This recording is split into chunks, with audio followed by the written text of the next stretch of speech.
Um, like and share the show as we're getting live here. The Wednesday edition of the I Love CVille show, ladies and gentlemen. I have some items that didn't make my rundown. Is there items that didn't make your rundown, Judah, that we should start with briefly? I can't think of anything specific.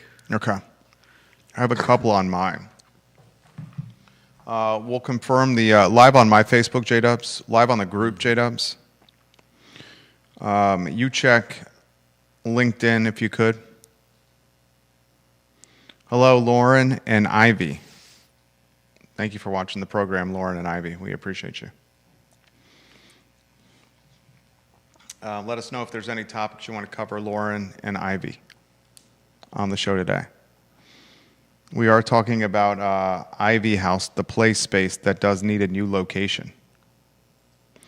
Like and share the show. Like and share the show. It is the Wednesday edition of the program. Hammer the like button. And let us know what you think of the I Love CVille show in the comments section of the program, please. We work hard for you. That's the only thing we ask in return, literally. The only thing we ask in return. We have a lot of topics that we're going to cover on the program today. We're going to get rocking and rolling in about 60 seconds. Live on LinkedIn, Judah? Yeah. Excellent. Good job. Live on I Love CVille Facebook. Live on the group. Live on my personal Facebook. Live on I Love CVille Food. Live on Twitter. You check YouTube. Janet, is it Malamfi watching the program? Janet, thank you for watching the show. I apologize if I mispronounce your last name. John Blair, thank you for watching the show on LinkedIn. We appreciate you, John. Sincerely appreciate you, John Blair. Sincerely mean that, John. Spamberger, she's made appointments to the UVA Board of Visitors. We have insight into the political leanings and the political donations of those Board of Visitors appointees. I think how someone donates to what party they donate to is an indication of their political leaning. Safe to say, wouldn't you say, Judah? I think that's fairly safe to say. All right, we're going to rock and roll. Judah, I can start the program here in about 10 seconds. Which headline most intrigues you and why? I'm also intrigued by the political donations of Spanberger's BOV nominees. All right, let's rock and roll when you're ready. Quiet on the set.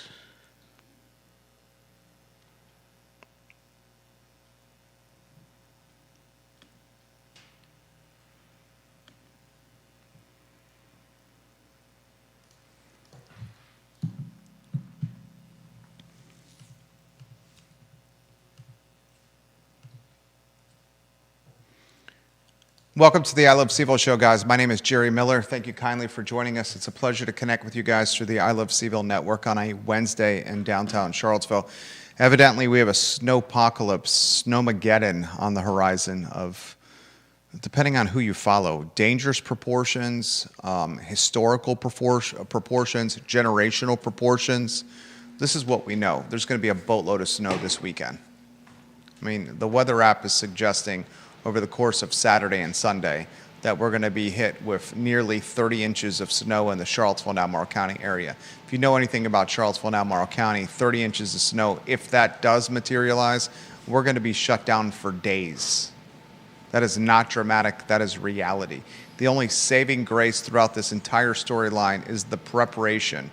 This is not a surprise snowstorm. We've been a part of the caught off guard snowstorms in the past that literally have disastrous impacts on a community that is not set up to mitigate and manage this kind of inclement weather. The fact that we have runway, 4 or 5 days of notice is the only positive here. There's a lot I'm going to cover on the program. There's some items that did not make my rundown. That's the headlines that you see on screen that I want to relay on air to you, the viewer and listener. I'm going to look at my notebook here, how we prepare for this program as we take phone calls and we make phone calls to people who are connected, people of influence, people of resource. We text message with people, we email with people. Sometimes they come in here and talk to us. I take notes. Judah and I prepare. We pass along the headlines we find most compelling. Compelling means entertaining, educating, enlightening. It does not always mean the most, how should I say this, noteworthy. Some noteworthy headlines are boring and are not included in the rundown, believe it or not. Some items out of my notebook that I want to pass along to you. This Saturday, weather permitting, it should be before the snowstorm. Tony Bennett is honored before the North Carolina basketball game at the John Paul Jones Arena, where he will have his name on the court, his name on the basketball court. The first Virginia coach in the history of the University of Virginia to have their name on a playing field. That's significant.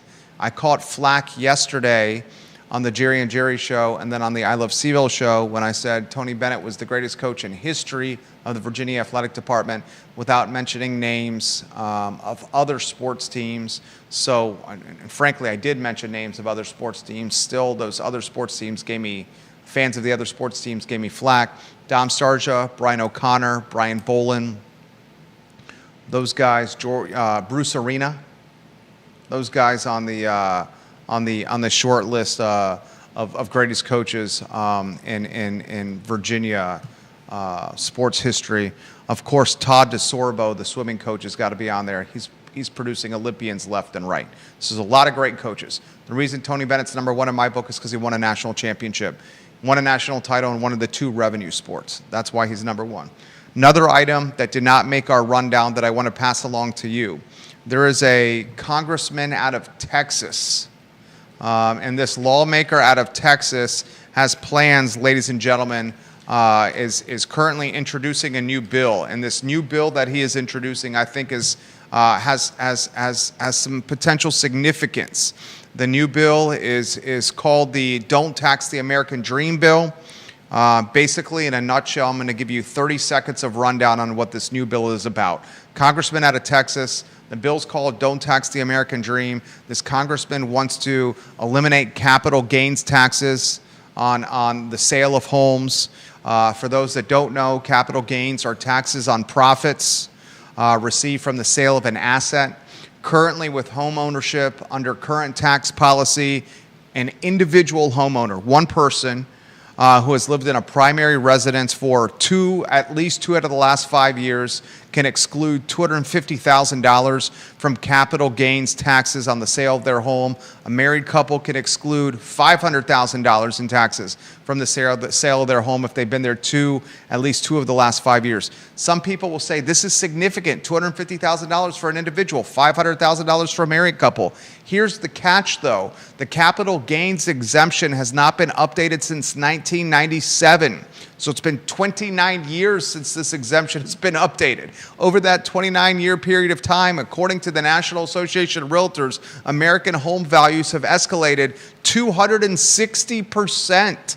That $250,000 exemption for individuals in today's money is really $600K, and that $500,000 for married couples in today's money is really a $1.2 million exemption. So this Texas congressman is saying, why don't we eliminate capital gains altogether on the sale of primary residences? I think this is a brilliant idea.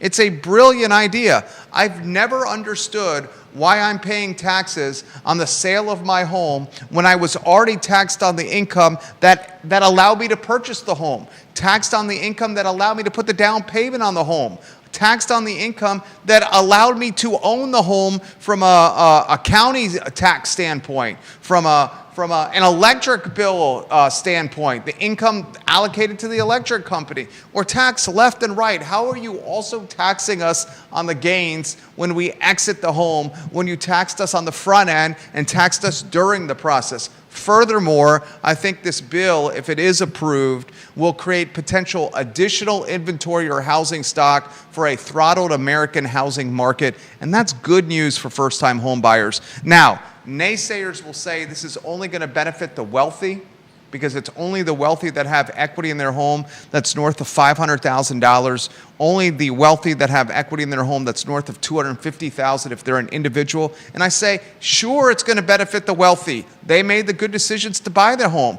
But if the wealthy exit on their house and they sell, that's still going to open up housing inventory for somebody to buy. The wealthy will just climb the ladder, and their current house will be purchasable for someone that's not as wealthy as them potentially. This is good. This is a good story. This is positive.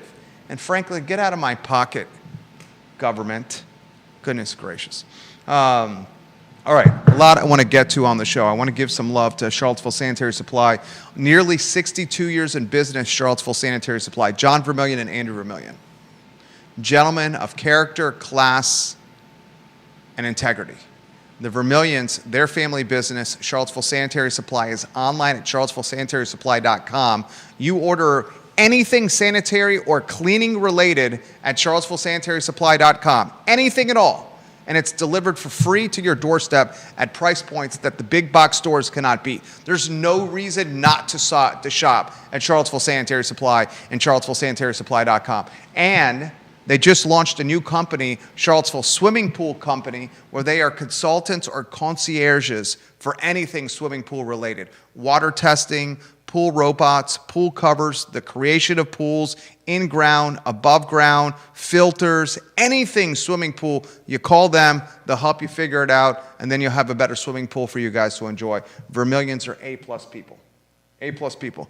I want to welcome Judah Wickower from a studio camera and then a two-shot. Judah Wickower is beloved in the community. Judah Wickower has grown and blossomed on this show from what at one time was a fairly quiet chap to now a fellow that has a lot to offer the talk show, a lot of commentary, a lot of analysis, and a perfect complement to this eccentric, high-energy personality of yours truly, the metronome of consistency, the distinguished and dapper gentleman, Judah Wickower. Ladies, he's single and ready to mingle and has the best collection of quarter zips I've ever seen anyone ever have in my entire life. I don't know if I'd call it a collection. I mean, I think the only thing of my lead-in for you that was a stretch, the only thing was the quarter zip reference, because from my count you have, what, maybe 4?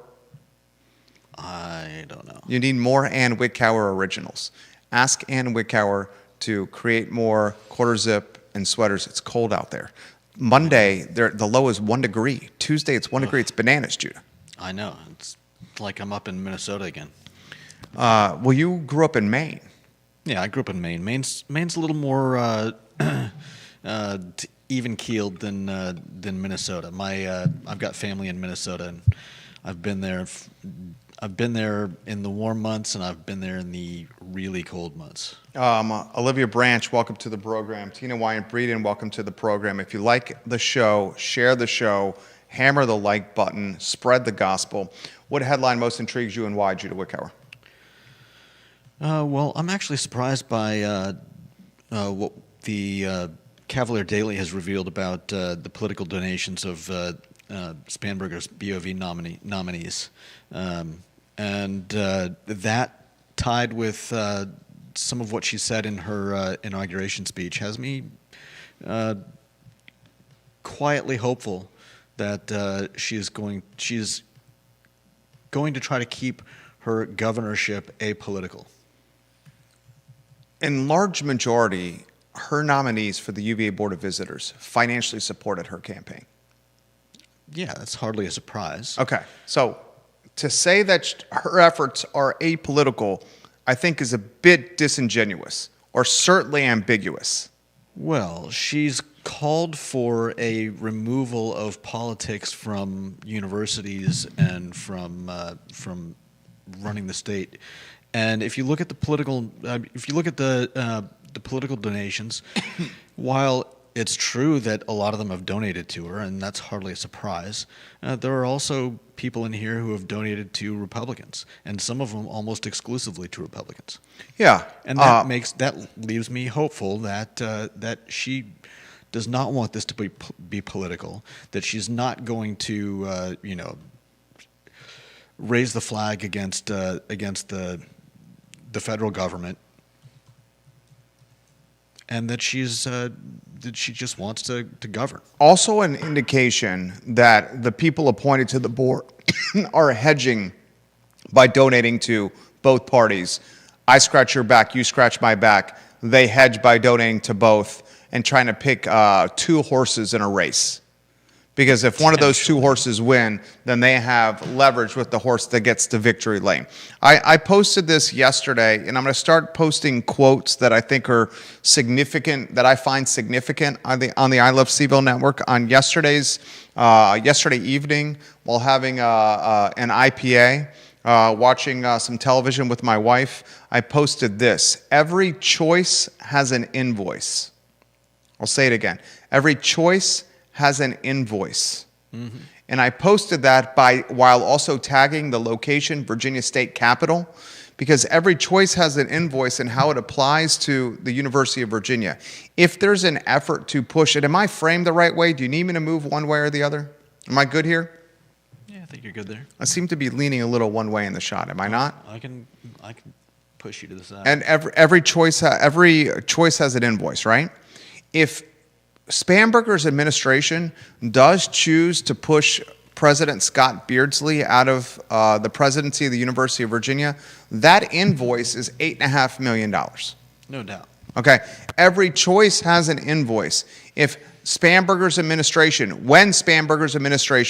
revamps the UVA Board of Visitors, that invoice is perceived overreach, perceived political leanings of new people on the board tied to Abigail Spanberger. Mm-hmm. Every choice has an invoice. If Spanberger's administration pushes Beardsley out, you're going to need an interim president, and the provost position, the person who runs the academic side of the university, that continues to stay vacant for longer. That's an extremely important position. Some people say the provost, in a lot of circumstances, even more important than the president position. The president is the face of the operation. The president is counted on with fundraising. The provost is running the academic side, and last checked, it was an academic institution. Every choice has an invoice. Okay? I'm going to start relaying what I think is, compelling or provocative. That's not just tied to Charlottesville and Albemarle County, UVA or Central Virginia, and then tying that in to our community as we look to expand our reach with the I Love CVille show outside of the Central Virginia region and beyond. Spanberger, start the show with the first two headlines. My standpoint, when she puts policy in play that limits governor autonomy or governor decision-making on boards of visitors at various institutions across the Commonwealth, what I gather from that is she's trying to rig the game. She's trying to rig the game to keep what she is doing now, where she's revamping boards all over Virginia. She's doing it all over Virginia, not just UVA. She's revamping boards. And by revamping, I mean nuclear bombing. Okay, you can speak out of one side of your mouth, I'm going to push policy that limits what the governor can do with appointing members to the Board of Visitors, and I'm going to speak out of one side of my mouth and say, I'm going to empower faculty and students at individual universities and colleges to have a say on who's on the Board of Visitors at VMI or at George Mason or at UVA. But on the other side of the mouth, she herself is doing all the appointings of these boards. That's called hypocrisy. She is managing perception by pushing policy that says, moving forward, the governor will have less say on what can happen here. She's doing that because she saw what happened when a Republican, Glenn Youngkin, won the governor's mansion. She's uncertain what could happen following her 4 years in the governor's mansion. So she's rigging the game. That's perception management, and that's speaking out of both sides of her mouth. Agree or disagree? Viewers and listeners, let us know your thoughts. Judah Wickhauer, the show is yours. I think you make some interesting points, but in regards to her making the appointments, she had to. I mean, the boards needed to be, She didn't have to do constituted? that. She didn't have to ask. I apologize for interrupting you, sir. I apologize. She didn't have to ask, sir, 5 UVA board members to resign. Right. She didn't. She did not. She threatened Sheridan, Wilkinson, Wetmore, Long, and Manning, the 5 UVA board members who resigned. How did she threaten? She said, I'm asking for your resignation. If the most powerful person in the Commonwealth goes to Judah Wickhauer and asks for his resignation, the implied threat is, if you don't do this, you will be fired. She did not have to do that. Right. She nuclear bombed the UVA board. And now her first day in office before the General Assembly, she's saying, right now, the politicization of university and colleges boards is done, and I'm going to lead that charge. Well, Abigail, you just nuclear bombed the most prestigious one and are revamping a bunch of others. This is double talk. Okay. No, come on. Push back if you disagree. Viewers and listeners, your thoughts. Put it in the feed. I'll relay it live. Do you think I'm wrong, viewers and listeners? If you think I'm wrong, I will relay your commentary on the show. If you think I'm right, I will relay your commentary on the show. I'm curious of yours first, Judah.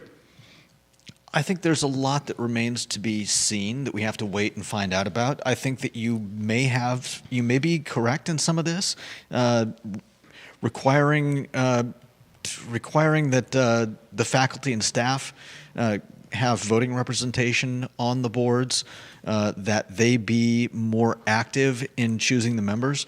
It could be argued that that universities are largely left-leaning, and so you're right. If the governor is not Abigail Spanberger, if the governor is a Republican again, then this could, like you said, take some of the governor's ability to constitute boards. But based on our picks, I don't know. I'm hopeful that what she's trying to do is make it a smoother process that doesn't seesaw back and forth between Republican and Democrat every 4 or 8 years. Props to Judah Wickhauer. Makes a succinct argument. Look, I have another beef with what Abigail Spanberger is doing. Put your hand in the air and wave it around if you just don't care, viewers and listeners. If you have an issue with the governor saying students, 18, 19, 20, and 21-year-olds, are going to have an equal say on who the men and women are on the Board of Visitors. Is it going to be an equal say, though? Wave your hand in the air and put your hand in the air and wave it around if you just don't care. If you have an issue with Spanberger saying faculty and students will have an equivalent say to elected officials on who are on Board of Visitors. Dude, 18, 19, 20, and 21-year-olds, no disrespect to the 18, 19, 20, 21-year-olds that follow the I Love CVille network. No disrespect. While you are more in tune with the news cycle and more in tune with everything that is going on, your perspective on life is one that is still developing because of your limited time on this planet. Yeah. Okay? Your perspective on life as a student at the University of Virginia, let's use that for example, has been significantly skewed based on your time on grounds at UVA or the formidable years, your most formidable years, your high school years at whatever high school you matriculated through. To put the responsibility on undergraduates and students is concerning at best. Furthermore, faculty, what business world, what situation in the world do the employees get to pick their bosses? Those are both good points. Okay, when do employees get to pick their bosses? Does Judah have an issue with me? Every day, twice on Sunday, half a dozen times a day. Every day. Would you agree? I'm not going to disagree. Okay? You have issue with me from time to time. But what I have proven to him over 16 or 17 years is I go balls to the wall for this company. Do I not? Mm-hmm. He gets a raise every year. Do you not? Mm-hmm. You got a pretty great situation when it comes to advertising as a non-owner in this region. Do you not? I'm not really sure what you mean by that. You have a good job. I would compare and contrast it to other advertising agencies or companies of our similarity and what they are offering employees. Because the reality is they're taking what you are getting and they're chopping it up into two and hiring two 25-year-olds. And I can give you half a dozen companies that are doing that. That's not how we operate here, okay? This is the reality. Employees do not pick their bosses. Mm-hmm. And that's what they're saying with the faculty. Okay, Yep. and realize that there's thousands of faculty members in this community that watch and listen to this show. And those thousands of faculty members that are watching and listening to this show just gave me the one finger salute and just hurled a 4-letter word when they said Jerry Miller. But that's the nature of things. I was flabbergasted when I was speaking to the individual who works in humanities at the University of Virginia, he was appalled and disgusted by Scott Beardsley.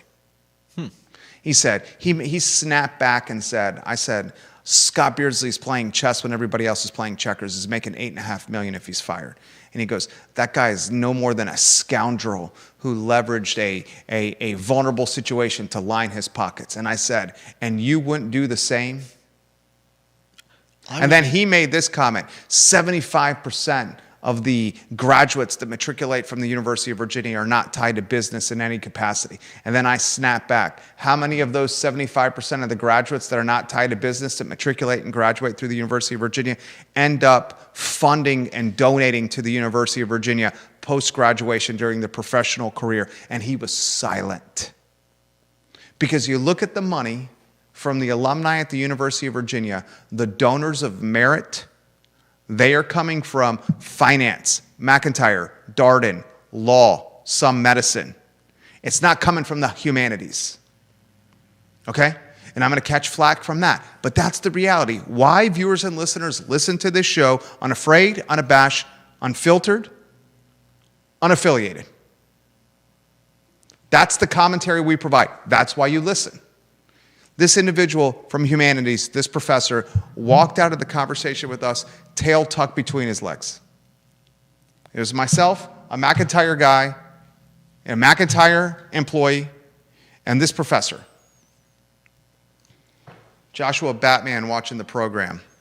He's a member of the family. He's watching on LinkedIn. We need to get his photo so we can put it on screen when he leaves the comment. Joshua Batman says, Spanberger is trying to rig the game across the spectrum to create a permanent blue state like California.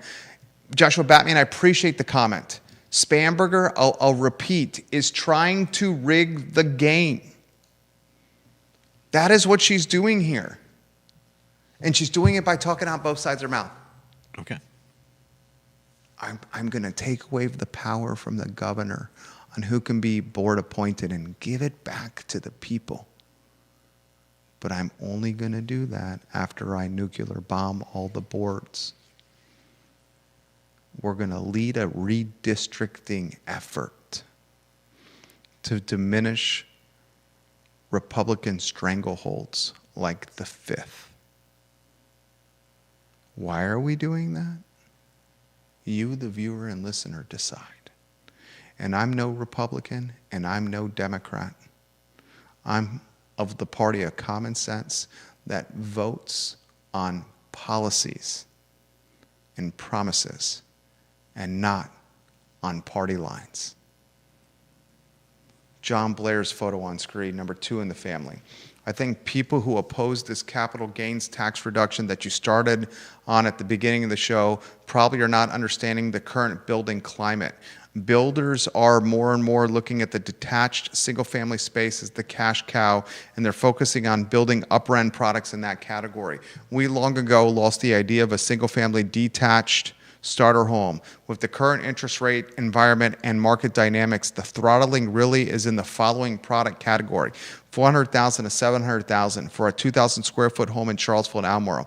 Those homes are getting rarer and rarer on the market as builders want the higher end profit margin in that category, and those already in that category aren't selling due to interest rate lock-in. I may not like this reality, and you may not like this reality, but that seems to be more and more of what we're seeing in this area nationwide. If you want to unlock that category and the supply and interest rate levers aren't available, the last lever is changing taxation to incentivize a loosening of the market. 100%. The Texas congressman that's trying to eradicate capital gains tied to primary residences altogether, this is a Robert Liberty silver buckshot. There's no silver bullet, it's a silver buckshot. This is a piece of buckshot that will help unclog a clogged housing market. Mm-hmm. And I'll tell you what, as a guy that has been in business for 18 years and a couple of months and has represented a number of custom home builders and their strategy and their branding and advertising and help them gain market share, you find me a custom home builder that can build a reputable piece of housing for under $300 a foot. And I'll call into question if it's a promise that can be delivered. Seriously, and that's without the dirt acquisition. Yeah. That's without the dirt, ladies and gentlemen. Viewers and listeners, let us know your thoughts. Put them in the feed. I'll relay them live on air. Tina Wyant Breeden agrees with us. Constance Wyant is watching the program. She's the Titan of Troy's beautiful better half, and she says she likes the line, every choice has an invoice. The Queen of Earlysville, Vanessa Parkhill, is watching the program. We'll get to Vanessa Parkhill's comments in a matter of moments. Are students more in the know? I'd say a small group of activists want to have a say. The majority of students are focused on their studies, preparing for their careers, and hopefully having some fun along the way. They are not necessarily in the know. Vanessa Parkhill, we appreciate those comments. Conan Owen has a comment. He's the owner of Surfspedia Central Virginia. If you have a logo, you need visibility for that logo, whether it's signage, vinyl decals on your storefront windows, the banner behind me, direct mail, trifolds, folders, merchandise, uniforms, stickers, lanyards, anything tangible with the logo. Surfspedia Central Virginia and Conan Owen is who you call. He says, I have an issue with faculty and students being involved. That's like having the customers and employees decide who the CEO of Starbucks should be. Exactly. Kevin Yancey in Waynesboro. The bosses are not teaching kids. No one leaves UVA and has memories of people on the board of visitors. Kevin Yancey, one of the most liberal colleges in America, to have the prior administration throw a hand grenade on the previous board and then call foul. That's what he says is happening right here. That's how I feel. That's fair. I mean, it's double talk from Spamberger. It's double talk on Spamberger from her first day. Her first day. Deep Throat watching the program, number one in the family. Forget about $300 a square foot for single-family housing. Look at Charlottesville City's affordable housing study on multifamily. They are assuming hard costs in excess of $300 a foot, and they show no typology pencils out now. Deep Throat sent me a link in DM fashion, and this link is a report on affordable housing incentives, and it has some really interesting data, he says. The economics of multifamily in Charlottesville, if you look at the report from Charlottesville City that the counselors recently reviewed, it shows that almost no development makes any economic sense in Charlottesville City right now. And I got the report in my inbox. No development, multifamily-wise, makes economic sense right now in the city of Charlottesville, according to the report reviewed by City of Charlottesville counselors. Yeah. I want you to think about that, viewers and listeners. When are we going to finally say that the livable Charlottesville, the zoning activists in this community, have failed miserably in their strong-arming efforts to influence the microeconomy here in this community? They bamboozled, they smoke and mirrored, they pulled the wool over the eyes of counselors, they bullied them. The counselors fell victim to it, shame on them, and now we're left in a housing and economic climate, at least tied to where we live, that is just frankly not going to get any more affordable anytime soon. And wait till you see what happens in 24 months, 30 months with the AstraZeneca biotechnology impact. Judah Wickhauer, let's go. Would you say they tried a silver bullet when they should have been using some buckshot? This is what it's akin to, okay? You want to know what it's akin to? I was a Phi Kappa Psi at the University of Virginia, okay? So Phi Kappa Psi at the University of Virginia, there was like 18, 19 guys in my pledge class. Of those 18 or 19 guys, there was like 4 or 5 guys that were so effing book smart. I was not one of those guys, far from it. But these guys were the guys that showed up to class 10 minutes early, stayed 10 minutes late, read every page of the textbook twice, went to the office hours with the professor. I'm not throwing shade on them. Went to the office hours, went above and beyond. We're like so effing book smart. Okay? They could tell you the line on the page number of the economic theory that Ken Elzinga was asking us about in his lecture. Okay? Then there's the middle of the road that did a little bit of that, but had a more balanced life. Then there was the 5 guys at the other end, and this is where I was, that was not as focused on his academics, but was more focused on figuring out life. I came from a private school in Williamsburg called Walsingham Academy that was extremely rigorous, extremely difficult and rigorous. Raised at a Southern Baptist household, a Jewish neighborhood, and was very much tied to athletics. When I got to the University of Virginia, it was freedom. It was fantastic. But in that 4 years, I started doing things that were extremely entrepreneurial. And some of the stuff was gray area. Some of the stuff was straight up illegal. I won't get into the illegal stuff because eventually my kids will watch this program. One of the things that was kind of in the gray area, maybe illegal, I will talk about. Running a sports book. Playing poker 3 or 4 nights a week. Toward the end, it was $100 buy-ins. This was 2003, 2004, when $100 had value. Then you could buy back in a few times. At these poker rooms, in these underground poker rooms in Charlottesville, when I was a 3rd or 4th year at the University of Virginia, I legitimately was sitting across from attorneys and bankers and financiers and business owners as the only college student in the room. We would play pool at various private pool table room, various billiard tables, various pool tables in people's houses. Stakes of race to 5 for $250. The money was stacked on the table. Running a sports book when you would immediately have to assess risks of people and whether or not they were going to pay the money back. You know what the thing is? When you're running a gambling book at the University of Virginia as a 3rd or 4th year and someone's not going to pay you, you're not going to go break their legs. No 5'8", 150-pound guy like yours truly is going to go chase them down and break their legs. You know what you do? You just chalk it up to a loss and you never take their bet again.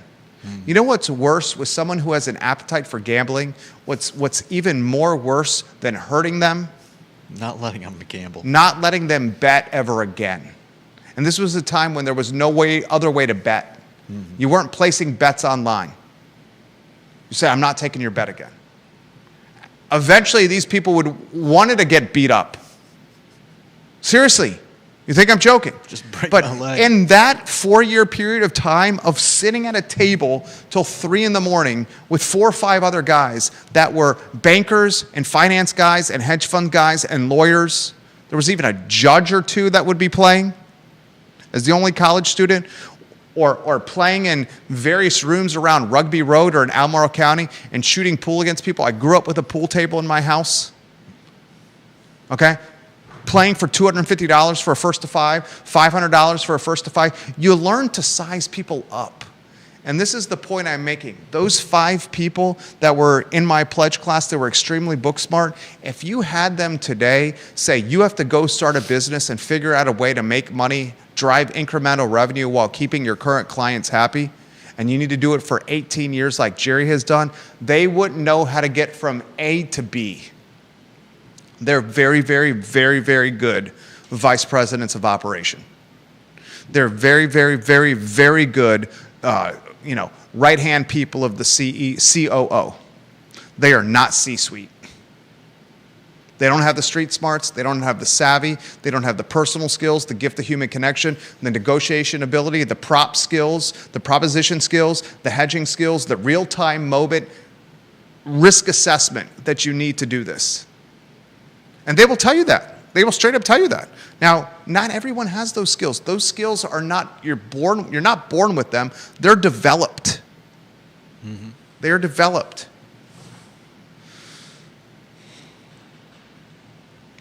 It comes down to this. You speak of lines. This one's really resonated with me of late. You know what life is about? Life is a fight for a knife in the mud. That's what life is about. Life is a fight for a knife in the mud. And the knife is whatever metaphorically you make it out to be. The job, the promotion, the husband or the wife, the investment purchase. It's a fight for a knife in the mud. And you do whatever it takes for you to get it.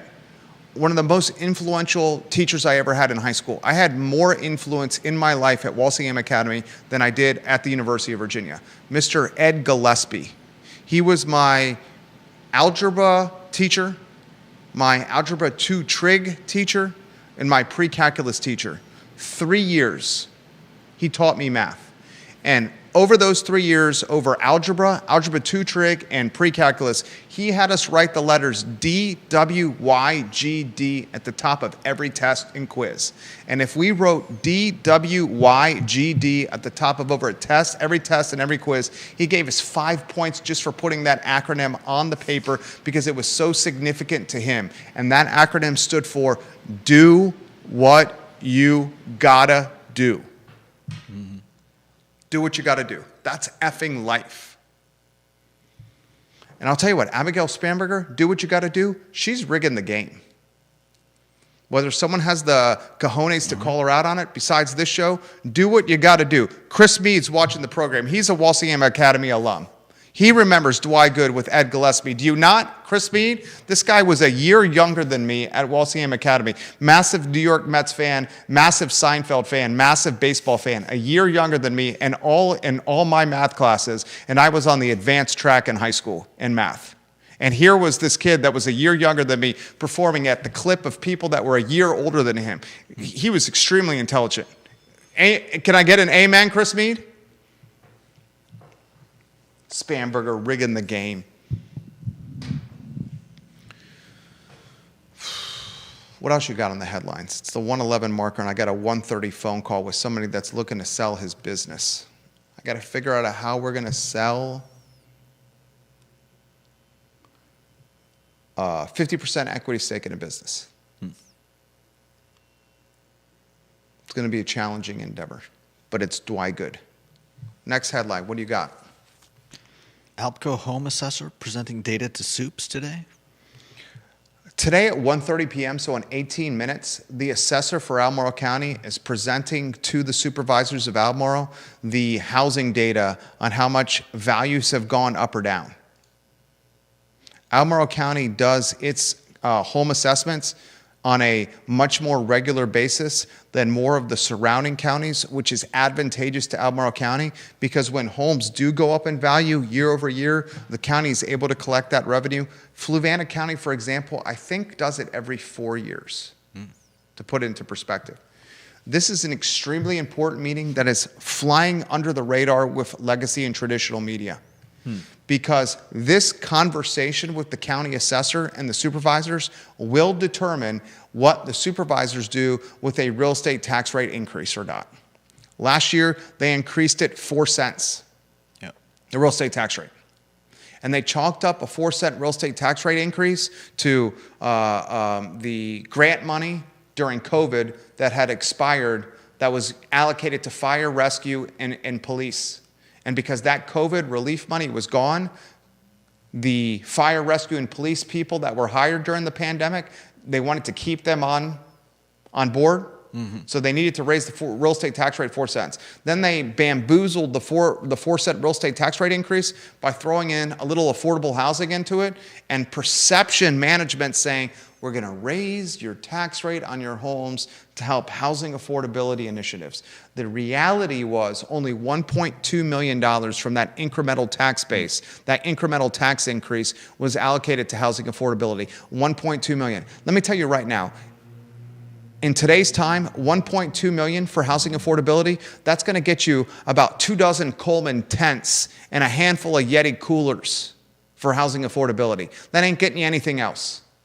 It was a smoke and mirrors gimmick by politics and politicians to help swallow you, the constituents, the taxpayers, help swallow your bitterness and angerness for a 4-cent real estate tax rate increase that is a significant uptick. Yeah. That's why you watch and listen to the show, because we cut through the crap. We also talk about stuff that I don't get why the other media is not covering. Like, why aren't you covering this? Well, it's disheartening that this stuff isn't being covered because this is the stuff that really matters. The stuff that doesn't matter is the gobbledygook press releases that are set to you. Oh, UVA health system. Look at all the positive we're doing. Gobbledygook. Next headline. What do you got, Judah Wickower? Next we've got a homeless encampment back at Freebridge. Dude, do you viewers and listeners realize that the homeless encampment by the Rivanna River under Freebridge off of High Street is now back? It was a mere couple of months ago that the Charlottesville Police Department went to the same spot, Judah, and removed the homeless belongings and eradicated the camp. It's back again. And likely bigger. Larger and more significant. And then the city manager, Sam Sanders, says to local media, or at least on the dais during yesterday's city council meeting, that, you know what, these folks at this encampment, they don't really want to be here. It's not their decision. And Sam Sanders says on the dais yesterday, you know what, the way we can solve this encampment here is just by building more housing. And these people choose not to be here. They're just here. I mean, dude, what are you doing? What are you doing? I am all for a hand up, not a handout. A hand up, not a handout. But to say these folks choose not to be here, if we want to solve this, we just got to build more housing, is asinine. If you don't want the folks next to the Rivanna Trail, next to the Rivanna River, by Freebridge, next to the businesses that use the Rivanna River, next to the trail that citizens use for quality of life, you enforce the no camping. It's the same situation on the downtown mall. You cannot not enforce something and expect a different result. Doing the same thing over and over again and expecting a different result is the definition of insanity. It's insanity that's happening there. Next headline, what do you got? Next, we have Grit expanding at Stonefield. Grit Coffee, Conan Owens sent this to us, the owner of Surspedia Central Virginia. Grit Coffee is expanding in the shops of Stonefield. They're closed for renovation, and they're doubling in size after taking over the former Crate and Marrow space next door. Wow. Then I went to the Grit Coffee Facebook page after getting the tip from Conan. Thank you, Conan, for that. And I went to their Facebook page, and they had a post on there. And I'm going to read the post from Grit Coffee. The Stonefield location will be temporarily closed for renovation starting Monday, January 19th. We're adding seating and updating our interior. The space is going to be something that's truly special. I hope they put down some carpets. I will also say this. It's not my news to break. Grit Coffee is opening a new location in a very prominent location in the urban ring, right over the city-county line in the county. This is kind of tipping it off. Kind of toward the west. And I'll leave it at that. That's their news to break. Next headline, Judah Wickower, what do you got? Next is Ivy House Play Space. They're, outgrowing themselves? My wife sent me that. She's actually texting me right now. Our son needs to be picked up from school because he may have a rash. Wonderful. Now I'm texting her back while hosting this show. Hold on. Okay, now I'm done texting with her because we're communicating of one of our two scions. My wife sent me this. Ivy House Play Space, which is a really novel idea. Ivy House Play Space. Small business owner. This small business owner at Ivy House Play Space has created a play space, inside play space for kids in a home in kind of the Ivy western side of Albemarle County. They have found out that the location for their business is being sold, and they just found out, evidently, The sale of the location, literally just find out. This is the nature of being a small business owner. It's February 8th. Wow. We are January 21. So you talk about the most limited notice ever. This is what they say. No doubt. I am worried about him, sweetheart. She's watching the show. I am very worried about him. I am worried about him. I love him. You know I'm worried about him. I am also doing a show. There's people watching us. I know you're one of them too. I love you and I love him. I am worried about him. February 8th is when it's going to close. They posted this, or the building, it looks like it's being sold. They posted this 14 hours ago. You talk about such limited notice. No doubt. And this is the nature of being a small business owner, right here. This is the nature of what you have to come. So if you have a space for the Ivy House Play Space, the Ivy House Play Space is a gathering spot for parents and their kids. They are looking for a location. We'd love to help them out. Next headline, what do you got, Judah Wickauer? And then viewers and listeners will take your comments. Put your comments in the feed and I will relay them live on air. What do you got? Number 16 UVA. Yeah, how about this one?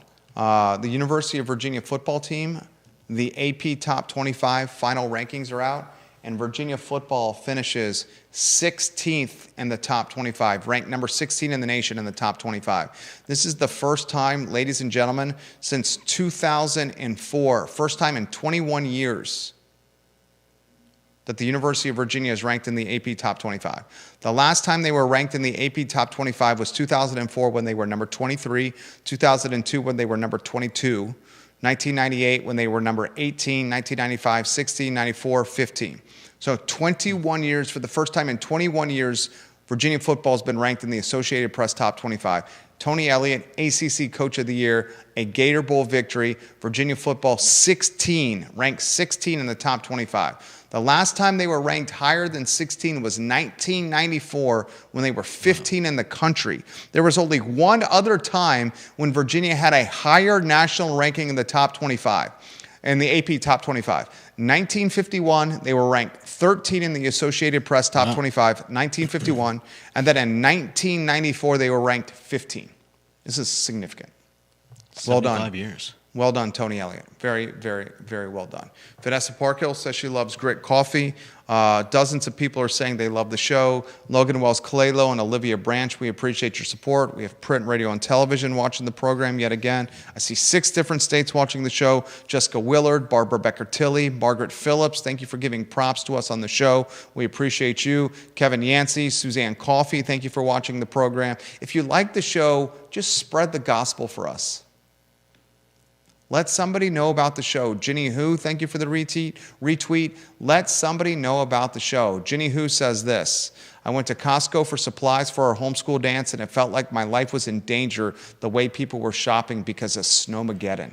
I was expecting that. And Ginny Who also said, how about Abigail Spanberger appointing Ralph Northrum, a.k.a., these are her words, Governor Blackface, to the VMI board as Virginia Democrats threaten to cut off funding because they don't think the school has done enough to root out racism.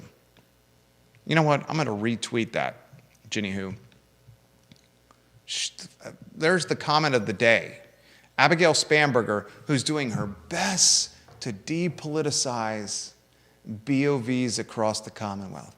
I am going to create policy and legislation where the governor's not going to have a say on who's going to be on these boards.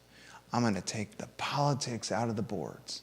But before I do that, I'm going to force the resignation of the rector, the vice rector at the University of Virginia, and the $100 million donor, Paul Manning, and 2 other board members. And then I'm going to put 10 of my own people who all donated to me on the board. And then I'm going to put Ginny Who's words, Ralph Northrum, Governor Blackface on the VMI board. When Virginia Democrats were threatening funding allocation to Virginia Military Institute because they weren't rooting out racism. Make it make sense. Judah Wickauer and Jerry Miller, the I Love CVille Show.